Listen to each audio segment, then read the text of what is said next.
welcome back to Uncut and welcome back to another movie review. Today we have a very special episode because we're actually talking about a adaptation from a video game turned movie. This is not the first one we've done. The first one was Uncharted. Yes. I want to say 2 years ago. I think so. The only with Tom difference Holland. being is that we hadn't played that game. Not this even me. time, we have played the game. Yes. So we're going to give a comprehensive review.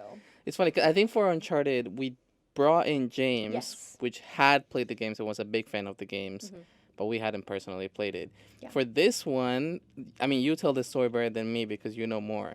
But why did we decide to play the video game? So a couple of my coworkers, they love video games, as does Sebastian. I'm neutral. I think they're okay.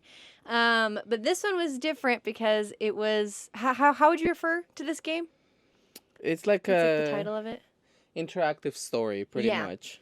It's not like Like a other Telltale almost. like games that you play Yeah. where it's like first person shooter Mhm. or those. You really are following a story, and the story changes depending on your actions. And if you haven't guessed already what we're talking about today, we're talking about Until Dawn. So my coworkers really wanted me and Sebastian to play it because, one, they think the game is scary, and two, they also just in general loved the game. And they knew the movie was coming out. And we also all knew the movie was coming out, hence why the conversation started. Mm. So we all got together over the course of 2 nights and played the entire game. We On 2 Fridays back to obviously- back. Yeah. We obviously didn't play the game in order to see how all the different endings happened. Mhm. We just played it once all the way through. So maybe in the future we'll try to keep more people alive because I mean, we tried our very best. We did try. You tried your I very tried. best. I feel like some things We could I only do did so just much. they resulted in a character dying. Caleb many times during the playthroughs was like, how can we just get this character to die? There are some characters you just can't help but hate in Until Yeah. Dawn. But for those who don't know what the game is like about, like the Mm-hmm. story, so the game opens on like a prologue, Yeah. intro type thing where this girl Hannah, and then I forget her sister's name, but Hannah had a practical joke played. So she runs out into the woods. Her sister runs out after her because they're all at like a cabin Mhm. that Hannah and her siblings' family owns. But these 2 girls go missing, and it's suspicious circumstances. I won't give away much, but these 2 girls are never seen like again. And the brother, as like the normal game starts going on, the brother invites all of the same friends up to the same cabin. A year, exactly a afterwards. year to the day that the sisters went missing. And he phrases it as it's going to be some sort of celebration, therapeutic Yeah. thing that all the friends agree to because they all feel bad that they're missing. But then they all start experiencing events Mhm. that are horrific. That could lead and to their could death. lead to their death. There is a version in which all of the characters survive. Apparently that is Yeah. the hardest like way to play Yeah. the game. You will inadvertently end up killing a few characters, I feel like. I mean, it's all about making the right decisions, Mm-hmm. but there are some points in which there is QTEs, quick time action, moments that you have to press the right button at the right Mm-hmm. time. There's also moments where you cannot move the remote a single inch because then you will die, You can move it like even like a fraction. which is how I killed someone. Yeah, you'll end up getting killed. But there is a combination of you just have to make the right choices and you also have to play a little bit good. Yeah. And obviously the choices that you're presented with, like, it's about as simple as like, do you go left or do you go Yeah. right? And Do you take this? Do you your not? character's life literally will depend on which one you go to, and it's not like apparent in the moment which is the right choice, which is why playing it to keep everyone alive I think would be the hardest thing in the world. And one of the things that happens is butterfly effects. Mhm. Very famous. How, for example, 9/11 caused Twilight to exist. Series of events that inadvertently lead to one thing to another Mhm. to lead to an end result that And you this didn't game quite tells you expect. exactly when you have made a choice for a butterfly effect, and you can actually go back and check all the butterfly effects that you were encountering throughout the game, and it's again as simple as who takes X item Yeah. decides if they die or not later Or on. I remember even at the beginning there was this one character where if they shot a squirrel, that would determine later behavior, or that would like inform their personality almost. So then they were given a choice later that literally depended on if they had killed that squirrel earlier in the game. But now that you're introduced to a video game, you're trying to figure out how do we make this into a movie, because I think it's a really cool concept. Yeah. And there were many people that were angry at how the movie was made because it wasn't with the same characters, it wasn't the same storyline. But I think when I see an adaptation, I want to see something new. I think it's very few cases in which I'm very happy with an adaptation. We talked about that a little bit more when we talked about Snow White last time.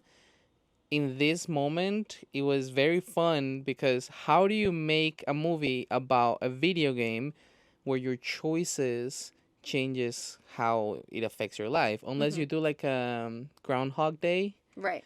type of movie, then you're kind of stuck in deciding what to do. So what they did in the movie, not to spoil it too much, they made it so that the characters could die, but anytime they died, they will come back to the beginning of the night, and they have to make a series of decisions that will keep them all alive by the end of the night.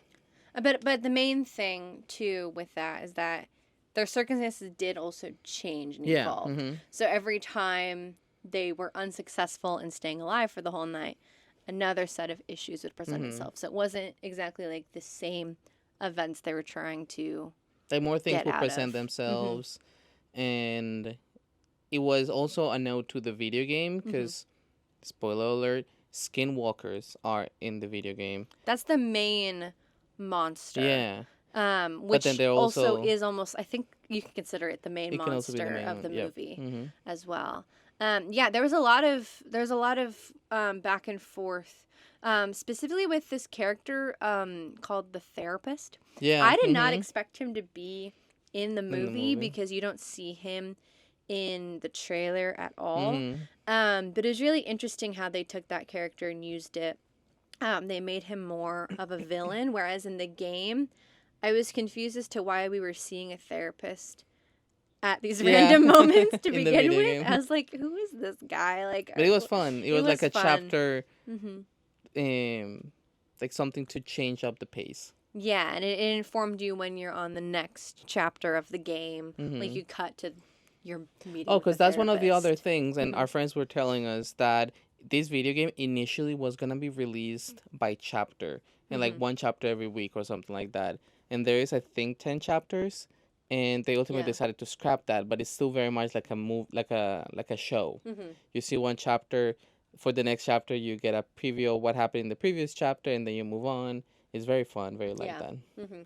So yeah, I thought that was really interesting. And if you stay to the end of the movie, I don't mind spoiling this because I thought it was a really cool after credit scene. You literally see, as in the video game, you see a car pulling up to a cabin in the woods, and you also see a picture of one of the characters on the therapist's desk From as the video well, game. from the video game. So it's almost like this Until Dawn movie was the prequel to the video game. And I thought that was really interesting. But overall, I can't quite figure out which one I would like more. Yeah, it's a bit difficult because they're the same kind of concept and they have the same name, but they're not the same story. They're not the same characters. They're very different and very good in their own aspects. One big thing that the movie was different from the video game is that in the movie, if they made too many nights, if they went too many nights without surviving, they would become pretty much monsters and part of the night and continue terrorizing the others as kind of like skinwalkers or a witch, or you will become different things. And obviously in the video game, that's not a thing. If you die, they just die. There is also probably a play game in which you kill everyone and then what the hell happens. Yeah. So yeah, I think they're very different. I'm not particular to horror video games, so it's kind of tough. Yeah. And it was very fun playing it because it was like 5, 6 of us in this room. So that made it a lot of fun. Some people knowing what's going to happen, us not knowing what's going to happen. The gasps of like, oh, did you see that? Yeah. Like those type moments, definitely. And also the video game, it does happen over the course of exactly one night. There's not necessarily any chance to like go back, redo it. So that I thought was a lot of fun. But I feel like I almost wonder if there was too many characters because all of them in the game, you kept moving around the different point of views, different characters, figuring out whether they're going to live or die. And the movie also like together. The movie, they were more together. And there were obviously less of them. Yeah, there was less of them. So I wonder too if they were like, it's probably easier if they're all in one area. Yeah, because in the movie they're all in one house. They only opened up to the forest slightly, and then they moved to another house very slightly as well. In the video game, you go to this random hospital, and then you're in the woods. It's a lot more of environment building. But also, again, it is a video game. You want to be able to explore different environments. It just so happens that you're going to focus on different because people. that's the other thing. Like, the movie is, 2 hours? The video game, that was probably about 10, 11 hours of playtime. In the movie, we were really curious about how they're going to make it different nights and different monsters. What they did is that they gave us really extended nights that were really fleshed out. I really liked that. That was for the first 3-4 nights, and then we got just like video footage on a phone. And I like that they did that because I feel like it was definitely in an effort to not be like super repetitive where it's like, oh, it's another monster, how are they gonna get out? Oh no, they died, like they didn't get out. Yeah, and you get to what you think is the 5th night, and they're like, oh, it's the 5th night, and one of them is like, no, this is our 13th night. Yeah, like and there's like that like trippy element of like they don't know how much time has actually been spent within the house. Which is when they check the phone. Which is when they check the phone. The phone, I added a bit of humor, which I appreciated to break up the film. Yeah, it was kind of funny actually seeing kind of like the really random monsters or really random things. Some were really scary. Some were like very one scary. That I think would really spook me if I were in that situation is the one that appears when they're trying to drive away. The giant one. That one was scary. Or the one on the hallway that is just coming towards them. There is some that... The one on the hallway? What it was like huge and black, like a shadow. Oh, and had like that mask on, right? Yeah, no. That one was scary. I didn't like that. But that was also in the trailer, so I saw that. Yeah, we knew it was coming. One of my favorite kills actually wasn't a monster at all. It was with water. Do you remember that? What was that one? They would drink water and then explode. Yes.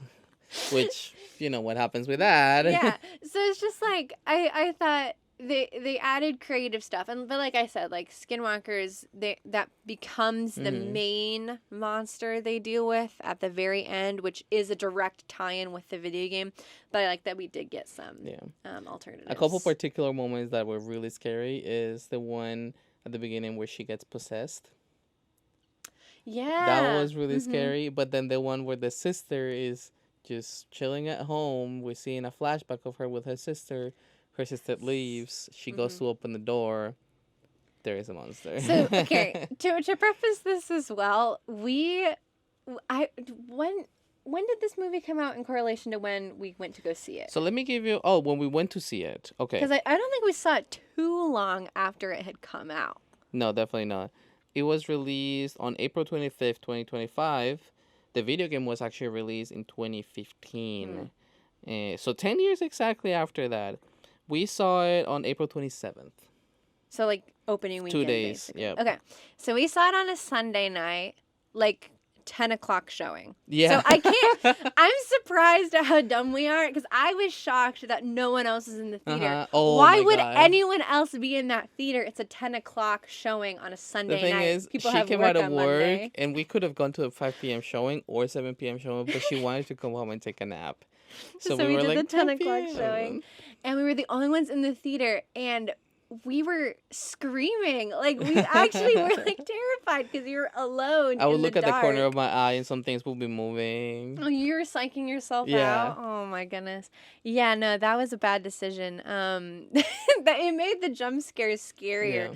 And that's why I was like, okay, is this the only after credit scene? Like, cool. We need to leave now. Mind you, it's not super scary. Yeah. It's not like... It was just very well done jump scares and very well done jump atmospheric scares. building. The SFX was really well done as well. I can give you some more information. So, Until Dawn got a 54% on the tomatometer from reviews and a 68% from the audience. So, as I said, it was released on April 25th. And let me tell you, it was directed... Just bear with me over here. It was directed by David F. Sandberg, which he directed Shazam, Lights Out. Nice. He directed Lights Out, Annabelle Creation, 2017, and I think those are his biggest movies. So he's done horror in the past.